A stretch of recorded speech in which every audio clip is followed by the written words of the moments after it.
ہم نے اپنی پچھلی ویڈیو میں دیکھا کہ کس طرح جب دین یعنی ایک منظم ریاستی نظام کو مذہب کے زیر اثر پرائیویٹ کر دیا جاتا ہے تو اس کا ایک لازمی نتیجہ پرائیویٹ جہاد کی صورت میں سامنے آتا ہے۔ یہ کوئی نظریاتی بات نہیں، ایک تاریخی حقیقت ہے۔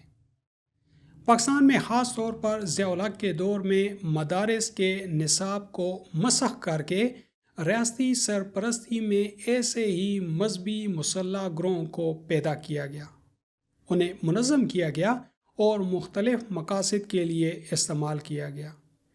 اس عمل نے جہاں معاشرے میں مذہبی تشدد، نفرت اور اپنے اسلام کے ذریعے قتل و غارت کو پروان چڑھایا، یہ اسی دور کی دین ہے جب مدارس نے باقاعدہ ایک انڈسٹری کی شکل اختیار کی۔ لیکن وقت نے ثابت کیا کہ یہ پالیسی کس قدر تباہ کن تھی۔ یہی گروہ بعد میں ریاست کے لیے ہی خطرہ بن گئے۔ اسی لیے آج پاکستان ریاستی سطح پر اس پالیسی سے پیچھے ہٹ چکا ہے۔ لیکن سوال یہ ہے کہ کیا باقی کی مسلم دنیا نے بھی اس سے کچھ سبق سیکھا؟ حقیقت ہے کہ نہیں۔ آج بھی کچھ ریاستیں ٹھیک اسی راستے پر چل رہی ہیں، جن میں نمایاں مثالیں افغانستان اور ایران کی ہیں۔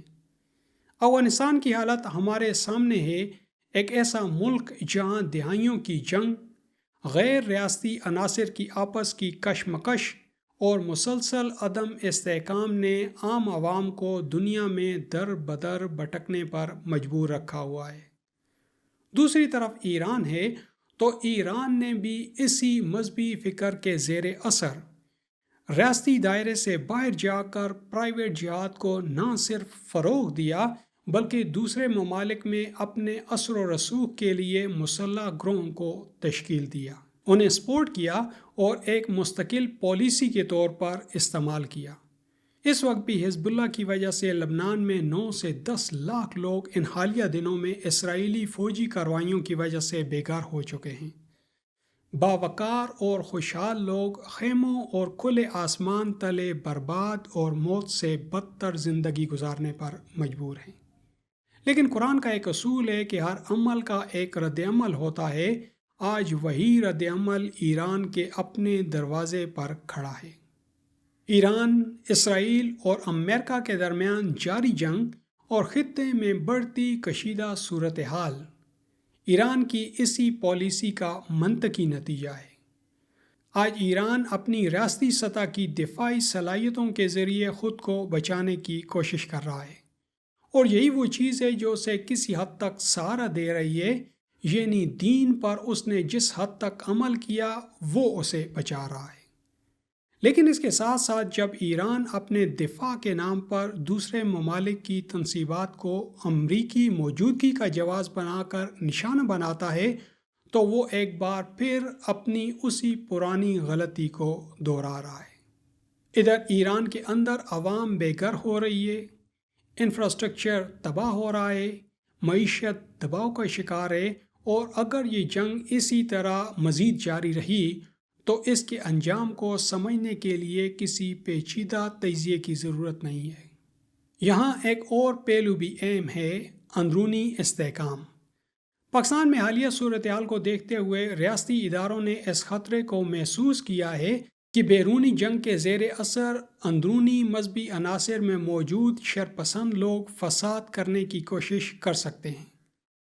اسی لیے مذہبی قیادت سے رابطے کیے گئے، صورتحال پر بریفنگ دی گئی اور واضح پیغام دیا گیا کہ کسی بھی قسم کی داخلی بدامنی کو برداشت نہیں کیا جائے گا، اور یہ صرف کسی ایک مذہب کے لیے نہیں، حالیہ پاکستان کی ریاستی پالیسی اس کی شاہد ہے۔ لیکن سوال یہ ہے کہ اگر سوشل میڈیا پر کھلے عام ریاستی پالیسی کے خلاف بیانات دیے جا رہے ہوں، دھمکیاں دی جا رہی ہوں اور لوگوں کو بھڑکایا جا رہا ہو تو کیا یہ آزادی اظہار ہے یا ریاستی سلامتی کے خلاف ایک خطرہ؟ حقیقت یہ ہے کہ جب ریاست کے اندر ایسے عناصر موجود ہوں جن کی وفاداریاں ریاست کے بجائے گروہوں، فرقوں یا جماعتوں کے ساتھ ہوں تو پھر ریاستی پالیسی کا نفاذ کمزور پڑ جاتا ہے، اور یہی وہ خلا ہے جسے فتنہ پرست عناصر استعمال کرتے ہیں۔ دنیا میں ریاستی سطح پر کسی بھی قسم کے فساد کے خلاف ریاستی پالیسی کی واضح مثال متحدہ عرب امارات ہے، جہاں دیکھا جا سکتا ہے کہ ریاستی پالیسی اس معاملے میں بالکل واضح ہے اور کسی بھی قسم کی شرپسندی یا انتشار کو سختی سے روک دیا جاتا ہے۔ لہٰذا اس صورتحال میں محض بیانات یا نرم پالیسی کافی نہیں ہے، اور نہ ہی یہ بیانیہ کہ جمہوریت میں اظہار رائے کی آزادی ہے۔ یہ عناصر رائے کا اظہار نہیں کر رہے، بلکہ اس ملک کو جنگ اور انتشار میں دھکیلنا چاہتے ہیں، اور پاکستان میں ان کو ہلہ شیری پاکستان کی انہی پالیسیوں کی وجہ سے ملتی ہے۔ کیا امریکہ، جرمنی، فرانس اور باقی ممالک میں مسلمان نہیں ہیں؟ مگر ان ممالک کے قوانین اور پالیسیاں ان کی اظہار رائے کی آزادی کو ایک خاص حد میں رکھتی ہیں۔ ریاست کو دو سطح پر واضح اور فیصلہ کن اقدامات کرنے ہوں گے۔ ایک، فکری سطح پر ایسے مذہبی بیانیے کو روکنا ہوگا جو دین کو مسخ کر کے انتشار پیدا کرتا ہے۔ دوسرا، ادارہ جاتی سطح پر ایسے عناصر کا احتساب جو ریاست کے اندر رہ کر باہر کے ایجنڈے کو سرو کرتے ہیں۔ اور آخر میں، اصل مسئلہ یہ کسی ایک جنگ یا کسی ایک ملک کا نہیں ہے۔ اصل مسئلہ یہ ہے کہ جب دین کو اس کی اصل شکل یعنی ایک منظم اصولی نظام سے ہٹا کر ایک جذباتی، غیر منظم اور پرائیویٹ عمل بنا دیا جاتا ہے تو اس کے نتائج ہمیشہ تباہ کن نکلتے ہیں۔ آج ایران ہو، افغانستان ہو یا ماضی کا پاکستان، کہانی ایک ہی ہے، فرق صرف جگہ اور وقت کا ہے۔ آپ کے قیمتی وقت کے لیے آپ کا بہت بہت شکریہ۔